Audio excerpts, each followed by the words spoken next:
Coming up on Theater Talk. I get reminded every time before a show that it's a first time, only time hearing for that crowd, and you have a mental reminder of how to lay the story out, you know? And every once in a while you tweak it. You know, you have something else in mind and you give it a try, you know, and... Usually when Sam Gold is not there. Theater Talk is made possible in part by the CUNY TV Foundation.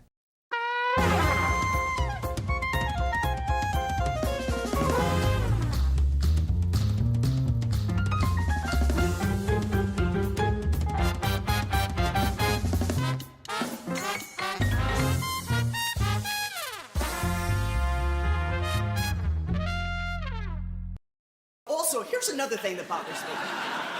You don't get angry. Of course I do. Maybe once you Right ever... now I feel angry. Right now you're angry. You're damn right I am. No, I don't believe that you are angry, that you're in it, that you're inside the feeling of feeling angry. I think you're just outside of it, looking at it like, oh, there's some interesting thing. From New York City, this is Theater Talk. I'm Susan Haskins. And I'm Michael Riedel of the New York Post. Now, Susan, there's a terrific new play on Broadway, A Doll's House Part 2, that shows us what has happened to Nora in the 15 years since she slammed the door on Torvald and went out into the world. The play is by Lucas Hnath. Welcome to Theater Talk. Thanks. And it stars the brilliant Laurie Metcalf as Nora and the equally brilliant Chris Cooper as Torvald. Thank you. Welcome all to Theater Talk. And congratulations on Tony nominations. I think you're the triple threat here, I do believe. Yes, your entire cast of 4 was nominated, and you and House Blended. Gold and, Oh, the driver. All right, so Lucas, what got you thinking about the continuation of Nora's life? Because I remember years ago there was a Hal Prince musical, A Doll's Life, called A Doll's Life with Yeah. George Hearn, and it sort of follows her into the world. There's a couple of rather obscure sequels to the play, but you know, I'm a big Ibsen fan. I think he's a master of plot. I love how the plays sort of work like this amazing roller coaster ride. So I started off as an Ibsen fan, and then I just sort of, as a joke, told somebody I was going to write A Doll's House Part 2. Something about the title like made me giggle and felt a little naughty. And then the joke turned into a real thing when I just started playing around with the original Ibsen play and tried to figure out where the space is to say more or to continue the conversation. Well, what I thought was fascinating, because A Doll's House is a drama, but this play certainly has dramatic elements, but it's very funny. And I admired the way you get away with allowing these 19th century characters to speak in contemporary fashion. Yeah, well, you know, it's interesting. In studying Ibsen and studying how his plays are received in Norway, something that I often read is that in Norway, people are laughing riotously at his plays. And the Neil Simon of... sort of. I mean, there's something about when you have incredibly high stakes and people are being compelled to be honest, that creates a kind of comedy. I did think that contemporizing the language would make those moments of telling the truth a bit more immediate and therefore funny. So, Laurie, where is Nora at this point in her life when the Part 2 begins? When you hear the knock on the door, 15 years have passed, and we don't know what she's been up to, but she shows up looking pretty well. Yeah, she sure does. Pretty good. You said that you had asked people what they thought would have happened to Nora, and most were negative. Yeah, I pulled a lot of people. Speculations, yeah. That she would have failed. She would have. Yeah, and I thought that was peculiar, and it made me want to do the exact opposite. So she is a successful. Can we give some of it away? I don't like to give away what has made Nora successful, because in the writing, Lucas sets it up as a guessing game. Yes. Between Nora and Anne-Marie, which is mirroring, I think, what the audience is going through. I was anticipating the worst. Yes, even though how she looks. No. Well, this is true, but I thought maybe you had made good money there. It is worse. But I want to say that Linda Weiner, the critic, said you were wearing the most beautiful dress she'd ever seen. David Zinn, also a Tony nominee. In the guessing game, I thought, oh no, has she fallen? Well, that's what Anne-Marie. Well, yeah, Anne-Marie doesn't know what could possibly have earned Nora this success. So Anne-Marie is very, very surprised when Nora tells her very proudly what she's been up to. And then, of course, there's the wonderful moment where we do not expect Torvald's arrival because you haven't seen each other since she slammed the door. And I must say timing is perfect. Torvald has just this one particular day, he's forgotten some paperwork. Made an early arrival home. Yes, but there's a marvelous bit where he doesn't recognize her at first. Yeah. I love that moment. What's gone on in his life for these last 15 years? Is he the same man he was when she left, or has he moved along? You know, we've been working on this since the second week of October 2016. And Wow. 5 months may seem like a pretty long time. I just feel like we're just getting our feet wet. Really? Yes. Why do you think that is? Is it because you're now in front of an audience and you have a sense of how they are responding to the play and how they're reacting to the character? I think the pace is so important and it was so driven by Sam Gold.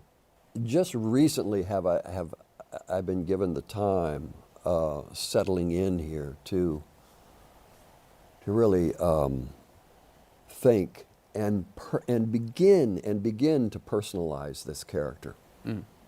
Just begun to do that. Does that make the experience more fun for the two of you that you're still working it out? Yeah, it's really, our two scenes that we have together on stage are both very different. And I love the point that we get to in the last scene, which is, I think, unexpected from the audience. I get reminded every time before a show that it's a first time, only time hearing for that crowd, and you have a mental reminder of how to lay the story out. And every once in a while you tweak it. You know, you have something else in mind and you give it a try. You know, and Usually when Sam Gold is not there. I think Sam was extremely encouraging and gave us so much free rein. He gave us the freedom to really find our blocking, find our movement, and he certainly had an eye of. Yeah, the stage is unusual in that it comes way out beyond the proscenium. The point of a triangle. The point of a triangle. Lucas, how do you describe the setting before Sam got to it and came in and with the designer? How did you describe the setting of this play? Yeah, I'm trying to remember what's in the script. There's a little note at the front of the script that says a couple of things. It says that you should have as little as possible on stage. And The door is prominent. The door is prominent. The setting is a little abstracted because there's a degree to which I'm not interested in the audience reading the play so literally. The moment that you start to create a house that has some, effort towards verisimilitude. With tchotchkes. Yeah, you start having The other hypernaturalism questions. of Ibsen. Yeah, and I, my first stab at writing the play, when I very, very beginning, was sort of a mock Ibsen play, but there's something about it that felt a little bit like a tribute band. It was a little too cute, a little too clever, and I thought, okay, let's strip away as much as I can. What I found interesting about it, Laurie, is you look at the original play, and you are on Nora's side because she has to get out of this suffocating world. But you jump 15 years ahead when this play starts. Her decision had consequences for the other people that were not necessarily the best things that could happen to people. Right. Well, that's what Lucas did. Nora comes back just full of life and experience. It's been great for her. Confidence and, one little tweak that she's got to make to get right back into the thick of things and how she's running her life the way she wants it. And, and so these things hit her in the face when she comes back and realize what the time has cost everybody. It struck me that she had taken on the male narcissism that we had seen in Torvald in The Doll's House 1. And there was an interesting, not to tell you what you're doing, but it was an interesting psychological dynamic suddenly flipping. And it's interesting between her and her grown daughter now, Whom of she how doesn't they're know. looking now, who they don't know each other, but they see they're on opposite ends of the spectrum with marriage. Yes, and what did she do to this girl? Yes, the abandonment issue, you don't expect that coming in this sequel at all, that mother-daughter relationship. In our traditional perception of male-female relationships, you would have thought that he would bounce back better. I would have thought, from reading the first Doll's House, I would have thought he would bounce back better than you describe. Yeah, I mean, I don't know. It's. No, I don't. No, all right. I don't agree. Well, he had to stay there within that community. Within that community and take, you know, what's, I don't think we're giving anything away. Yes. Keep Anne Marie as the for raising the kids. The boys are gone, but you know the youngest daughter is still in the household. I think he's kind of brought his daughter up to be a very proper. It's almost contradictory what I hear coming from Emmy, that she's not so interested in books and all that, but a whip smart girl. You know? But he didn't find another wife. That's my point. Well, we were provided with a bunch of scholarly articles about Norway and at that period, and women's rights and what was going on with marriage and women's relationships. I think he was so concerned, and this seemed to be a part of that period. What society thought of people at that time was paramount. And I looked. I remember. I was also kind of interested in what was happening religiously in Norway. And what is it, Lutheran? Is it predominantly Lutheran? And I was struck that at that period of time in the church, in the Lutheran religion, they believed that the children could only inherit the evil from the mothers. That was kind of really interesting to me.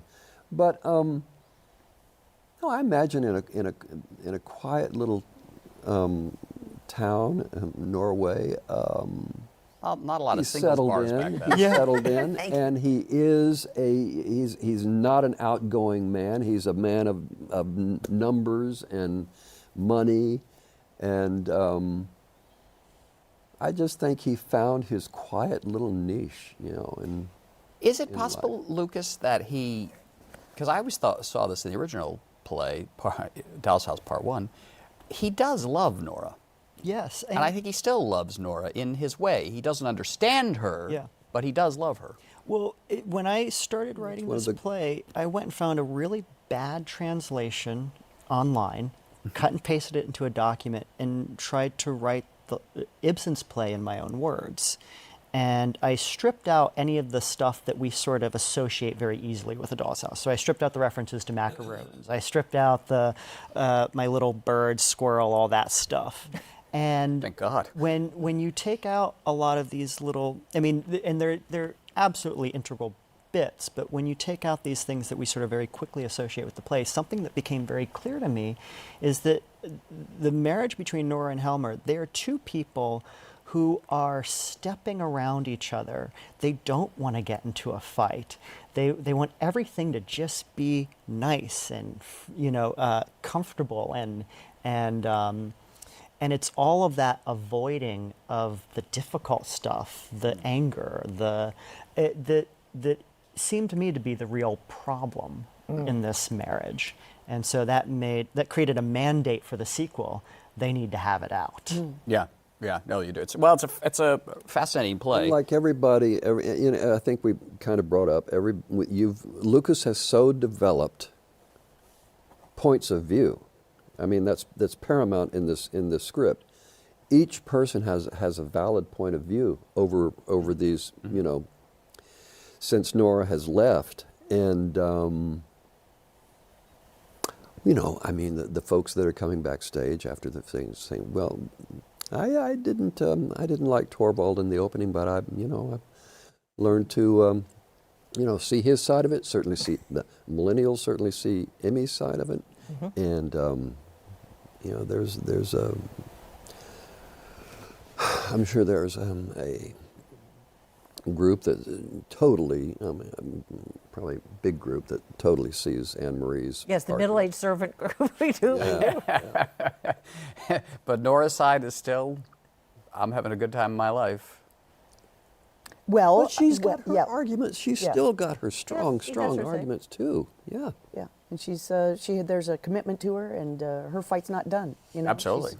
She's gonna keep going. She's courageous and selfish and funny. It's the Nora that we get to see that we never could have met her had she not gone off and had the experiences that she's had, and now she gets to come back and show the person that she's grown into. Gotta As wrap it we're up. out of time. All right. The play is A Doll's House Part 2 at the Golden Theater. A terrific production starring Laurie Metcalf and Chris Cooper, written by Lucas Hnath. Thank you all for being our guests tonight on Theater Talk. And good luck on June 11th. After all the problems I've already fixed for you, you want me to fix this too? Is that what you're really saying? You, Nora! You! You have zero gratitude!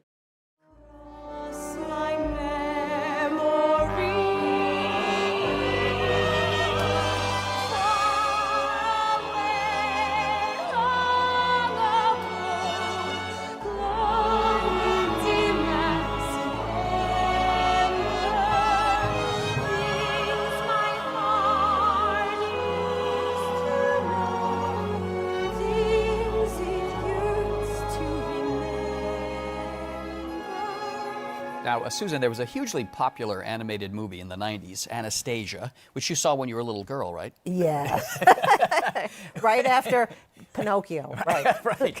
It has been made into a terrific new Broadway musical here in New York at the Broadhurst Theater. It stars Christy Altomare, I got it right. Altomare, right, as the title character, Anastasia. And Ramin Karimloo, who plays the evil, sort of evil Gleb in pursuit of her. Absolutely. And it was written by Terrence McNally, who seems to be on this show every time I turn around. Welcome back for I your... play the good guy. Welcome back I'm for the your... hero, romantic lead. That's right. Welcome back for your 10th appearance, Terrence. Now, Terrence, years ago when you were on the show, you told me you had a sign on your desk that says, "No more musicals." That's it. And here you are with your, 10th musical? How many is this? I don't know how many, but Lost count. I don't think it's 10, but it's getting up there. Is that sign still on the desk, or have you just thrown it? No, I took it down. But when Lynn Ahrens and Stephen Flaherty asked if you're interested in working with them again. Because you did ragtime with them. Yeah, and I said, well, let me watch. I had not seen the film. We did Ragtime and Man of No Importance, two shows I'm very, very proud of. Yeah. And I watched the movie, and I love the score.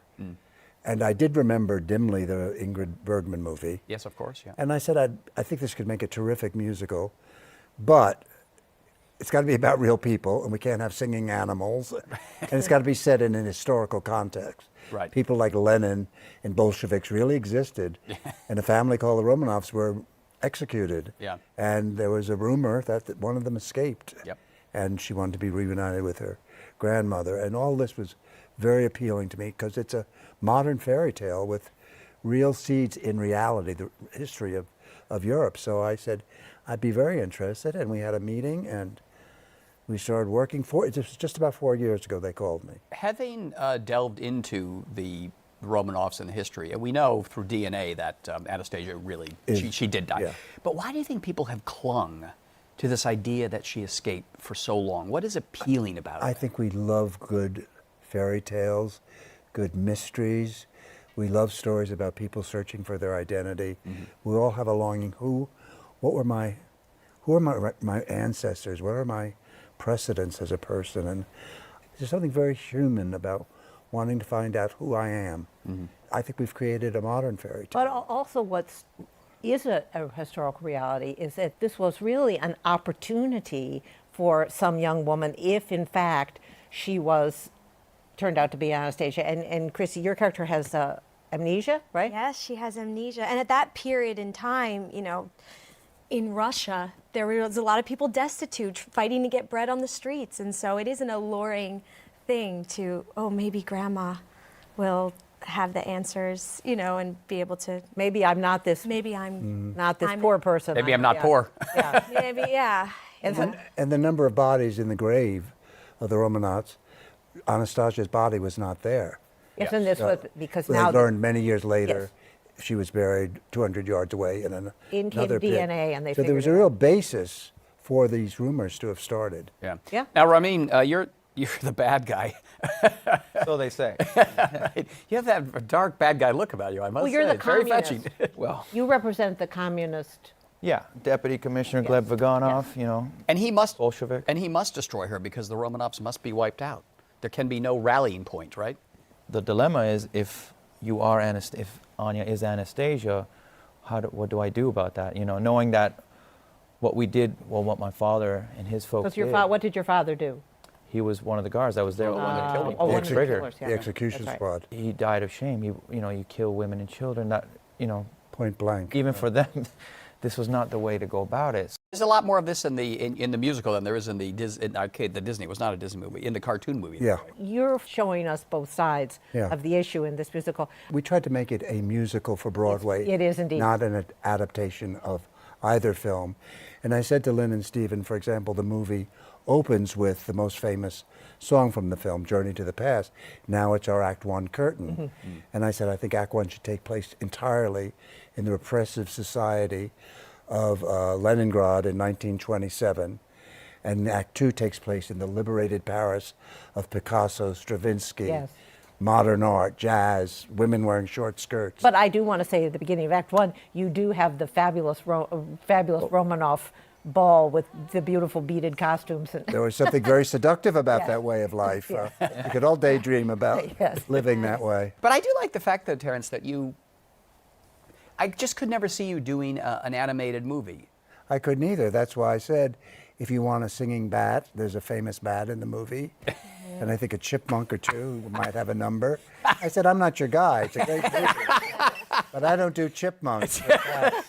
And they got it. And I said, your villain in the movie is Rasputin. He died 6 or 7 years before the Romanovs were executed. right. So Yeah. in my sense of history cannot be that. I want people to learn something from the show. Absolutely. Like, oh yeah, that was the last dynasty to go down, and the violence of that revolution. And Absolutely. Russia was hermetically sealed from the rest of the world. And I just found all this fascinating to write about. You've been to Russia a couple of times. Did you Yeah, ever I go was to only- the site where the Romanovs were killed? No. That's quite a trip from where I was. When you were in the Soviet Union, were you aware of the enduring cult of the Romanovs? I was. it still there, even though I was Soviet shocked Union to tried see stamp it out? souvenirs of the Romanovs being sold. Yeah. And because this is one, I said, I can't believe that's really this long a line every day, and was bitter cold to see Lenin embalmed in that tomb. Yeah. Stood in line for 3 hours and keep moving. So you're in the room, the mausoleum, looking at his body for no more than 60 seconds. And I waited 3 hours just to have that experience. And this was almost, 60 years after the revolution, Yeah. 70 years, and people, the cult of Lenin. And that's why he had to be in the show, his statue. yes, oh no, Absolutely. that's presence. wonderful. These are real people, and this happened. Could you have imagined such a set? I want to go back to your set. The This technology of incredible theater. set. But then that they could realize anything you wrote. You didn't have to be confined by anything. Someone told me really good advice a few years. I wish they told me much earlier. They Yeah. said, just write it. Yeah. We'll find a way to stage it. Yes, I mean they have a moving train going across Europe, But and you're on it. And it's- Christy and Ramin, I want to ask you guys, though, we've had a lot of set glitches lately, and, we had the whole issue with Spider-Man. You guys are the actors out there every night.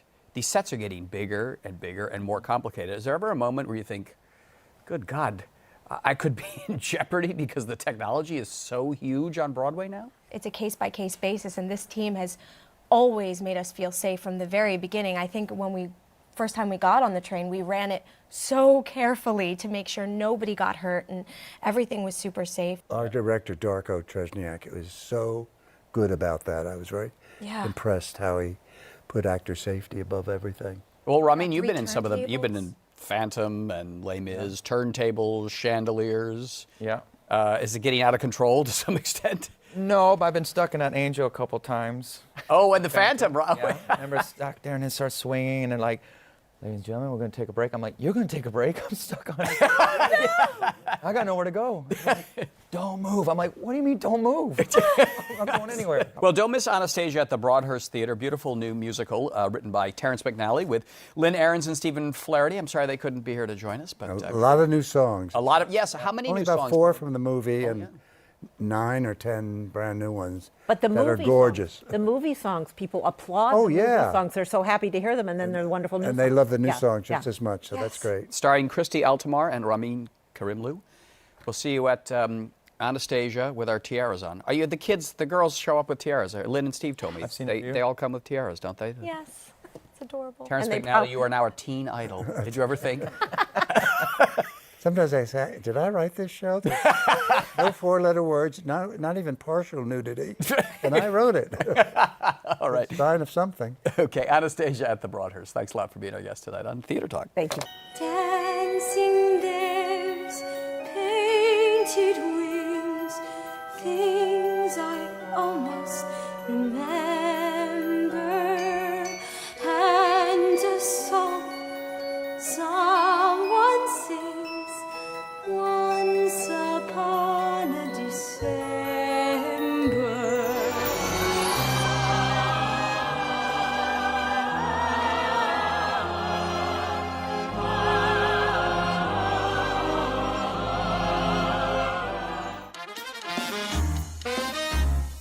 Our thanks to the Friends of Theater Talk for their significant contribution to this production. Theater Talk is made possible in part by the Frederick Lowe Foundation, the Corey and Bob Dinelli Charitable Fund, the Noel Coward Foundation, Carrie J. Fries, the Dorothy Strelson Foundation, and the New York City Department of Cultural Affairs. We welcome your questions or comments for Theater Talk. Thank you,